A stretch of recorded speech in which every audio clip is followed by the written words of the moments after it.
O sea, con lo que yo hago se construye un país, se construye ilusiones, se construye amor familiar, se construye esperanza. El propósito es crear, ayudar y lograr a que todos logremos nuestros sueños. Así que él dejó $60,000 en la mesa por no estar bien orientado. La Así importancia que, de tener un tasador o un corredor de bienes corredor. raíces, trabajar conjuntos. La función del tasador es una fotografía del mercado que está analizando en un momento específico. La parte residencial es súper emocional. A lo mejor ahí fue la primera casa que compraste o nació tu primer hijo. Hay tantas emociones envueltas. ¿Recuerdan cuando no llegaba a primer grado? Estaban, ¿y qué ustedes quieren ser cuando sean grandes? Ajá. Pues, bombero, policía, tasador. Ajá. Todo el mundo me mira raro, no, es broma. Hoy tenemos el gusto de recibir a Carlos Xavier Vélez, un reconocido tasador y consultor con más de 33 años de experiencia en el mundo de los bienes raíces. Su trayectoria y conocimientos lo han convertido en un referente para quienes buscan entender el verdadero valor de una propiedad, algo esencial en cualquier decisión inmobiliaria. Carlos, bienvenidos a Café con Encanto. Muchas gracias, estoy sumamente contento de poder estar aquí compartiendo con Y ustedes. nosotros que estés aquí también con nosotros. Saludos, Pedro. Hola Mariela, hola Carlos. Gracias por aceptar nuestra invitación a participar en este episodio del podcast. Y sé que vamos a tener unos momentos de mucha información para el beneficio de todas las personas que nos están escuchando. Tremendo, saludos y para mí es un orgullo estar aquí con ustedes. ¿Cómo no? Bueno, Carlos, vamos a comenzar. El propósito de Carlos Vélez. Este podcast se llama Café con Encanto, Propiedades con Propósito, y siempre buscamos el propósito detrás de las cosas. ¿Cuál es el propósito de Carlos Xavier Vélez en tasación, como consultor de tasaciones y en tu desempeño profesional? Un poquito de background de Sí, cómo claro. ¿Ustedes recuerdan cuando no llegaba a primer grado que preguntaban, ¿y qué ustedes quieren ser cuando sean grandes? Pues, Ajá. los compañeros de salón decían, bombero, policía, tasador. Todo el mundo me mira raro, no, es broma. La realidad es que como a los 15 años fue un tasador a mi casa, cuando yo tenía 15 años, y a mí me llamó la atención y yo me fui detrás de él en todo momento y le preguntaba, pero no era algo que yo pensé, pues era un tema desconocido, eso de dónde tú estudiabas y ese tipo de materia. Y luego en la universidad, cuando entro a la universidad, conozco un muchacho que trabaja en tasación y le dije, a mí me gusta eso. Y dije, pues está bien. Y al otro día me llama y me dice, conseguí trabajo para ti como asistente de tasador. Wow. Y ahí empecé a educarme, terminé la universidad, hice maestría y seguí educándome en los bienes raíces. Mi propósito, lo que yo hago, y esto una vez estaba con un banquero que me dice, no, porque ustedes venden tasaciones. Y me quedé así mirando y yo no vendo tasaciones. O sea, yo vendo tiempo, conocimiento y en lo que creo. Correcto. Entonces, con lo que yo hago, se crea una familia. O sea, una familia compra una casa, se casan, crece la familia. Con lo que yo hago, se crea empresas, compras un negocio. Con lo que nosotros, o sea, con lo que yo hago, se construye un país, se construye ilusiones, se construye amor familiar, se construye esperanza. Pero ¿qué pasa? Que no siempre es viable. Así que yo tengo la responsabilidad de decir, mira, esto no es viable. Pero eso nos da la oportunidad de ir hacia atrás y analizar y ver, mira, tú quieres construir esto, no es viable. Pues se puede hacer esta otra cosa. O en vez de comprar esta propiedad, pudieras comprar esta otra. Así que el propósito es crear, ayudar y lograr a que todos tengamos, ¿verdad? Y logremos nuestros sueños. En ese sentido compartimos también lo mismo, porque nosotros como corredores de bienes raíces somos a veces los vehículos para ayudar a estas personas que a veces están deseosas de alcanzar y tener una propiedad y no conocen el procedimiento y los pasos que hay que tomar para hacerlo. Y en eso pues coincidimos. ¿Cuál es la diferencia entre precio y el valor de una propiedad? Bueno, valor de propiedad y tenemos que ver, porque hay diferentes tipos de valores, pero el más típico que vemos es valor en el mercado. Pues hay una definición de valor en el mercado, que todos los tasadores van a utilizar esa misma definición. Y esa pregunta, qué bueno que me la haces, porque yo doy clase también para las personas que van a sacar la licencia de corredor y vendedor. Y una de las cosas que digo es, no se moleste con el tasador si hay una diferencia entre el precio y el valor del mercado. Mi sugerencia es, mire la definición de valor en el mercado, que siempre lo traigo a la clase, ¿no? Y una de las cosas pues, más importantes es que ambas partes tienen que estar bien orientadas y actuando en su mejor interés. Así que si yo compro una propiedad a sobreprecio, la pregunta es, ¿estoy actuando en mi mejor interés? ¿No? Pues entonces no coincide con la definición de valor del mercado. Así que precio, pues tú estableces cuánto tú quieres por esa propiedad. En ocasiones hay orientación sobre eso, ¿verdad? Para eso siempre se recomienda que se contrate un corredor de bienes raíces. Pero te traigo un caso, por ejemplo, de ayer mismo. Nosotros tasamos una propiedad comercial donde yo le pregunté al dueño, ¿y cómo usted llegó a la base del precio? No, yo entendí que ese era el precio de la propiedad. El valor en el mercado era $60,000 más. Wow. Así que él dejó $60,000 en la mesa por no estar bien orientado. La importancia de tener, ¿verdad? Un tasador o un corredor de bienes raíces, claro. Pero sobre todo el tasador, ¿no? Trabajar conjunto. Claro. Y va de la misma forma, ¿verdad? Hay mucha gente que vende por debajo, otros venden a sobreprecio. Mucha gente dice, pues, lo vendí a sobreprecio, pues gané más. Pues todo es causa y efecto. ¿Sabes? Que vender a sobreprecio, pues en algún momento tendrá su efecto también. Y más si, ¿verdad? Si tuviéramos un mercado que las cosas cambian. Es como compraste las acciones, las compraste en el momento en que subieron y de momento el mercado cambió. Así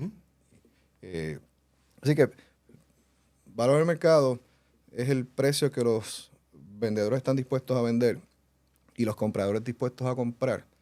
Ambas partes bien orientadas, donde choca esa gráfica, ese punto, eso es valor del mercado. Correcto. Perfecto. Nosotros, el enfoque, no sabemos que hay tasaciones comerciales, industriales, residenciales. En este podcast, pues estamos enfocándonos más hacia el área residencial. Pero básicamente, en términos generales, ¿cuáles son las diferencias entre una tasación de una propiedad comercial o industrial versus una propiedad residencial? Bueno, es todo lo mismo, el análisis es lo mismo, ¿no? El método científico es el mismo. Los pasos que hay que seguir son los mismos. Lo que pasa es que en una propiedad comercial la disponibilidad de información está más limitada, comparable, y se hace un poco más difícil en ese sentido. En el mercado comercial, usualmente los que participan están más orientados, son conocedores. El mercado residencial es más emocional. Sí, es bien emocional. Sí, hay clientes que te dicen, mi casa es la más que vale aquí, y tú le preguntas, ¿y por qué? Porque es mía. Entonces no hay una lógica, no hay un razonamiento, no hay una base detrás de eso. En el mercado comercial es diferente. Y el mercado comercial, pues, tú haces un trabajo, te sientas con el cliente y lo entiende. Y puede ser que a lo mejor no esté de acuerdo, pero no tiene una base para demostrar que ese valor que nosotros le informamos o le reportamos no está correcto. Él quisiera que tuviera un valor mayor, pero no hay datos para sustentar un valor mayor. Lo que has dicho es muy cierto. La parte residencial es súper emocional. O a lo mejor ahí fue pues la primera casa que compraste o nació tu primer hijo. Hay tantas emociones envueltas que sí, muchos de los vendedores pues establecen un precio a base de los recuerdos de esa propiedad. Lo veo constantemente y sobre todo también si son propiedades de herencia, ¿verdad? Si la persona que falleció, tu papá o tu mamá, eso hace también que tú trates de poner el valor más alto posible y no estás entrando en como lo deberías de ver en mi opinión, en una transacción, en una tasación comercial, que lo estás viendo business. Y yo creo que esa es la diferencia. Esos gastos. Uno es como que más frío porque lo estás viendo business, son los números. Y así está el mercado, pues así pues tenemos que, ¿verdad?, trabajarlo. Y la parte de la residencia es súper emocional. Sí, y la gerencia, a mí me da mucha pena porque ustedes lo tienen que haber visto también, Sí. cómo se rompen familias peleando por la gerencia. Entonces, uno te llama y te dice, no, yo quiero que tase alto, el otro dice, no, yo quiero que tase bajo. Y después cuando tú sabes que todo el mundo está molesto, hiciste bien tu trabajo. Exacto, sí, porque al fin y a la larga, para eso, ¿verdad? Nos están contratando, claro, para poder dar la información correcta. No, y la importancia de tener un ente neutral y competente. Esa es la gran diferencia. Que no esté parcializado con nadie y que haga las transacciones o el ejercicio de su función a base de información objetiva. Carlos, cuando no hay comparables suficientes o que han caducado, ¿qué hace un tasador? Voy primero a un punto que trajiste importante y es la parte imparcial. En una transacción de bienes raíces, la que sea, el único que no tiene un interés en que la transacción se dé o no se dé es el tasador de bienes raíces. Todos los demás que están envueltos tienen interés en que el que vende quiere vender, el que compra quiere comprar, el banco quiere prestar. Así que la única persona que puede ver esto de una forma, ¿verdad?, con la mente fría y está preparado para hacerlo es el tasador. Cuando no hay comparables, para el mercado ya de las hipotecas, pues hay ciertos préstamos que tienen unos límites de 1 año, 6 meses en los casos de FHA, veteranos. Si no hay de 6 meses, pues utilizo hasta 1 año, pero tengo que explicarlo. Lo ideal es que hubiese ventas más recientes y muchas, pero en la realidad no es así. Si no lo hay en el mercado en que estamos tasando, pues entonces vamos a otros mercados que son competitivos. Y esa es la parte difícil. A veces nos llaman y nos dicen que yo tengo unas comparables que tú no usaste. Y cuando nos las envían, no son comparables, son ventas. Es la parte difícil porque yo me tengo que poner el sombrero del comprador típico de ese mercado. Ese comprador va a ir a una urbanización y va a mirar cierto número de propiedades en esa urbanización, pero va a ir a otras también, que no necesariamente están a 1 milla de distancia, a lo mejor están mucho más lejos, porque esas propiedades le dan la misma satisfacción que las primeras que vio en la primera urbanización. Así que, y luego se reduce a 10 propiedades, después va reduciendo hasta que toma la decisión de cuál va a comprar. Pues si no lo hay en esa urbanización, pues yo tengo que ver cuál es el pensamiento del comprador típico y a qué otras urbanizaciones estaría mirando para entonces utilizarlo como comparable. Interesante. Hay un ejemplo que yo doy en las clases. Hay una casa de 2 pisos y la casa de al lado es de 1 piso y se vendió. Yo siempre les pregunto, ¿es comparable? No es comparable porque el que va a buscar una casa de 1 nivel no va a buscar una de 2 y viceversa. Y usualmente las casas de 1 piso se venden más alto que las de 2 niveles. Exacto. Es como ayer yo tuve una situación que estaba analizando una propiedad con una persona y estábamos mirando en el mapa catastral y nos dimos cuenta que la propiedad colindante hacia el sur de su propiedad, del sujeto, estaba en $10,000 la venta por cuerda. Pero la que estaba al este de la propiedad del sujeto, la comparable era una cuerda por $72,000. Y él me dice, wow, vamos a tomar entonces la de $72,000. Y yo, sí, lo podemos usar. Lo que pasa es que tienes que restarle el costo de la estructura que está en ese terreno, que fue parte de la valorización. Claro. Y pues con eso que dices es bien importante tener en consideración todo. Para cuando estemos comparamos botellas con botellas y chinas con chinas, pero no podemos comparar chinas con botellas porque nunca va a ser, el resultado va a ser certero. Mencionaste una parte de los bancos. Hay Mariela y yo estábamos hablando ayer bueno, Mariela, dile lo de los bancos. ¿Cuál es la percepción generalizada que hay de los bancos? Bueno, la percepción generalizada de las personas es que el tasador cuando va a tasar está tasando para beneficio no del vendedor, sino está tasando para el beneficio del banco. Y es una percepción que es errónea. Es incorrecto. Nosotros tenemos unos códigos de ética y unas regulaciones locales y federales sumamente estrictas. Si a mí me ponen una condición desde el principio que me contratan, que hacemos un contrato, o sea, el valor no puede pasar de esto, ya sea para arriba o para abajo, pues yo le digo que no, porque entonces estoy violando los cánones de ética, no estoy cumpliendo con mi función. Exacto. Mi función es reportar lo que está pasando en el mercado. Exacto. Sea a favor o sea en contra de las partes que estén envueltas, esa no es mi responsabilidad, entonces no se pueden molestar. Es como si tú contratas a un abogado y vas a un juicio y pues no prevaleciste. No le puedes decir al abogado, tú tienes la culpa. No, mira, la decisión fue del juez, ¿verdad? Y nosotros estamos, ¿verdad? La función del tasador es una fotografía del mercado que está analizando en un momento específico.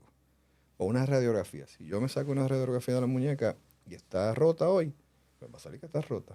Exacto. Si en 3 meses vuelvo y me la hago y ya se curó, pues cambió la cosa. Entonces, es eso, una fotografía en un momento específico. Yo creo que ese es el mejor ejemplo que has podido dar, porque exactamente así es el mercado. Ahora mismo puede estar de cierta forma, pero no sabemos qué va a pasar de aquí a un año o de aquí a 6 meses, ¿verdad? No lo sabemos y tienes que trabajar como está en ese momento. En ese momento. Que puede ser, ¿verdad? Uno siempre espera que sea mejor en el futuro. Claro. Puede ser que sí, puede ser que no. Pero realmente estamos analizando hoy. Sí, con relación, nosotros llevamos un rato, varios años en esta industria. Antiguamente, o anteriormente, para no hablar de antiguamente, anteriormente... a no delatarte. Exacto, para protegerte, Carlos, para protegerte. Yo empecé hace poco. Exacto. Antiguamente las propiedades, las personas podían tasar privadamente su propiedad y someterle esa tasación al banco. Y el banco utilizaba esa tasación siempre y cuando fuera de un tasador reconocido dentro del término de la vigencia de la tasación. ¿Eso ahora con los cambios en regulaciones, eso es factible o eso ya no es viable? No, el banco tiene que ordenar una nueva tasación. El banco pudiera, yo hice una tasación privada, el banco pudiera contratarme a mí nuevamente, pero tiene que ser una tasación nueva porque hay unos requisitos para el mercado secundario. El mercado secundario es el que compra las hipotecas, que yo no los tengo que utilizar en una tasación privada, porque el propósito de la tasación es diferente. La mayoría de las veces contratan a otro tasador, pero puede hacer caso que contraten al mismo. Si es un tasador competente, voy a utilizar un término que se utiliza mucho en España hoy día, un profesional actualizado, me gusta mucho. Sí, sí. Porque tú puedes ser un profesional que estás haciendo lo mismo hace 30 años, pero no estás actualizado. Así que un tasador actualizado hace la tasación privada. Cuando llega el tasador del banco y le dice, mira, yo tengo esta tasación que la hizo fulano, es muy probable que no va a haber variación entre una y la otra. Porque ese tasador va a decir, wow, yo reconozco que este tasador es muy bueno, hizo su trabajo correctamente. Así que la tasación se utiliza por una base para establecer el precio. Y si ocurre que alguien la opciona en ese precio, en un tiempo ¿verdad? Que es razonable, pues no debe haber una variación en términos de la opinión de valor de uno y el otro. Sí, es interesante porque, por ejemplo, también anteriormente los corredores siempre hemos sido colaboradores del proceso y facilitadores del proceso y a veces pues sometemos comparables que tenemos acceso a ellas a los tasadores para que las tengan las tomen en consideración en caso de que su investigación no le produzca esa información. Antiguamente había un envolvimiento mucho más cerca del proceso de tasación de parte de los corredores de bienes raíces y de otros entes relacionados con la transacción. Actualmente eso está un poco más limitado. Solamente someter la información. ¿Cuál es el propósito detrás de esa protección del proceso desde el punto de vista del tasador? Sí, en términos de, ¿verdad?, la regulación federal, lo que se trata es de no influenciar al tasador. Pero hay una ventana que se puede hacer, y mi recomendación a los corredores es, si el tasador te llama para hacer la cita, para ver la propiedad, háblale ahí todo, dale toda la información que le tengas que dar. No esperes. Aprovechar ese momento para poder tener esa comunicación de las ventas que ya tú sabes o de las propiedades que a lo mejor, ¿verdad? No sé si probablemente no aplique, pero las propiedades que están ya por cerrar, ustedes se van a enfocar más en las que ya se han cerrado. Las opciones también se utilizan, pero esa es la ventana que deben aprovechar, porque si ya la tasación llega al banco, pues todo tiene que ser a través del banco. Yeah. Y nosotros tenemos que escuchar a todas las partes envueltas en la transacción. Yo hablo con el corredor, la corredora, yo le hago, tú sabes, 1000 preguntas. Que es importante, es importantísimo. Al que compra, al que vende, a todas las partes que estén envueltas, yo voy a preguntarle. Luego yo voy a llegar a mis propias conclusiones, pero yo necesito, mientras más información tenga de ellos, mejor para poder hacer mi trabajo. Sí. Eso nos pasó en un caso también recientemente en Vega Alta. Sí, en Vega Alta nosotros tuvimos una situación con una propiedad que el precio de venta era X y la deuda de la propiedad era grandísima, altísima.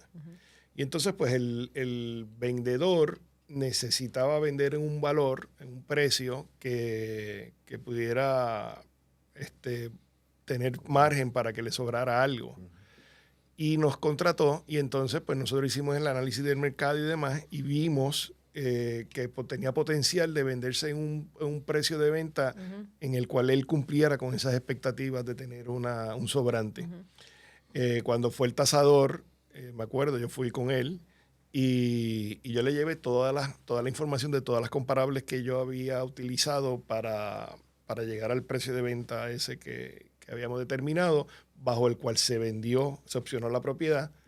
Y le sometí no solamente las ventas, sino le sometí las direcciones en un mapa de dónde estaban ubicadas esas. Sí, me acuerdo, le diste un mapita y les indicaste dónde estaban todas las propiedades que eran dentro de la misma urbanización y demás, por si acaso no las tenía. El asunto es que cuando se emite la tasación, pues el corredor no se da cuenta, porque eso es una transacción del tasador con el banco y con el comprador. Sí. Y el comprador me llama y me dice, mira Pedro, la propiedad tasó $3,000 por encima del precio de venta. Yo, ay Dios mío. Pero nada, fue bien gratificante porque se estableció que el precio era el que se había pactado. Cuando hay esas situaciones así de que la tasación está por encima del precio pactado, ¿eso quiere decir que se vendió a un precio incorrecto o eso quiere decir que hay unos factores que se tomaron en la tasación? Porque eso puede generar un conflicto también con el vendedor. Dice, no, espérate, yo no voy a vender en esa cantidad, quiero vender en más. O si la tasación viene por debajo, pues entonces eso sí afecta el financiamiento porque la base del financiamiento va a ser el precio de venta o la tasación, el menor de los dos. Claro. Mira, no necesariamente, si ponemos una propiedad a la venta, nosotros vamos a recibir ofertas, diferentes ofertas. Y van a haber un grupo de ofertas que van a estar bien cerca una de la otra. Siempre va a haber una por aquí y alguien que ofrece bien por debajo, pero va a haber algo que tenga una relación una entre otras. Y ese es el análisis que nosotros hacemos. Nosotros estamos obligados a emitir una opinión de valor Pero yo he tenido clientes que me dicen, no me des un valor, dame un range de valores. Entonces, pues mira, está en mi análisis entre tanto y tanto. Tiene que ser un range razonable. Claro, ¿no? Puede ser. claro. Y entonces toman la determinación de lo que pueden hacer y qué es lo que van a ofrecer. Pero en el caso de un banco, la regulación dice que nosotros tenemos que emitir una opinión de valor. No significa $3,000, si lo sacas en por ciento, es nada. Sí, ínfimo. Así que no hay problema en ese sentido. Yo le diría al cliente, pues mejor, saliste mejor. Estás comprando a un precio menor, pero no es significativo. Esa es la perspectiva desde el punto de vista del comprador, pero desde el punto de vista del vendedor, pero te estoy vendiendo $3,000 por debajo. Pero es que ese es el mercado. Claro. Mira, cuando yo hice mi análisis, pues esas eran las indicaciones, el mercado ha ido cambiando. Lo que hablamos ahorita, sí. A lo mejor en el momento donde la propiedad se listó y donde se estaba hablando, ese era el precio, y al momento de vender, hay propiedades que a veces vendemos inmediatamente, y hay propiedades que a veces nos toman 5 meses o 6 meses, y durante ese tiempo otras propiedades a lo mejor estaban bajo contrato y nosotros no sabemos en cuánto negociaron y cuál va a ser ese precio que van a cerrar. Y en esa trayectoria cerraron y entonces esa entra entonces como una comparable nueva que no se tomó en consideración. En ese caso en particular fue precisamente la situación de que entró una venta más alta que no estaba contemplada en el análisis original que se hizo de la propiedad, porque esa transacción entró 1 semana, 2 semanas antes de que fuera el tasador a hacer la inspección de la tasación. Al final del día va a cerrar por el precio de venta y el cliente de ustedes cumplió con las expectativas. Claro. Exacto.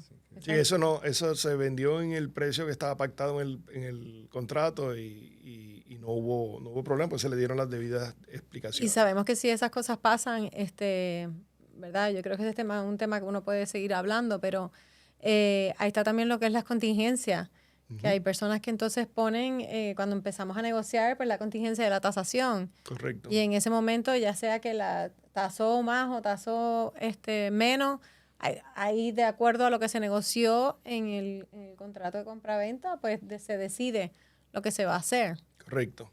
Bueno, pues el tiempo nos ha traicionado. Sí. Se fue rapidísimo. Yo creo que vamos a tener que hacer una segunda parte para entrar ya en la dinámica de los métodos de tasación y demás.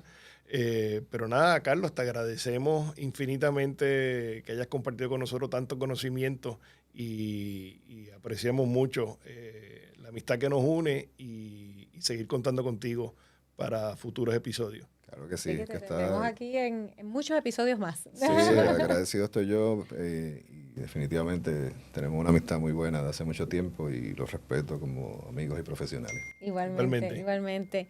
Y así llegamos al final de este episodio de Café con Encanto, Propiedades con Propósito. Esperamos que toda la información que compartimos hoy te haya servido para aclarar tus dudas y darte el impulso necesario para tomar decisiones seguras y bien informadas. Si este episodio te fue útil, no olvides suscribirte y compartirlo y dejarnos tus comentarios. Tu opinión es muy importante para nosotros. Gracias por acompañarnos y hasta la próxima.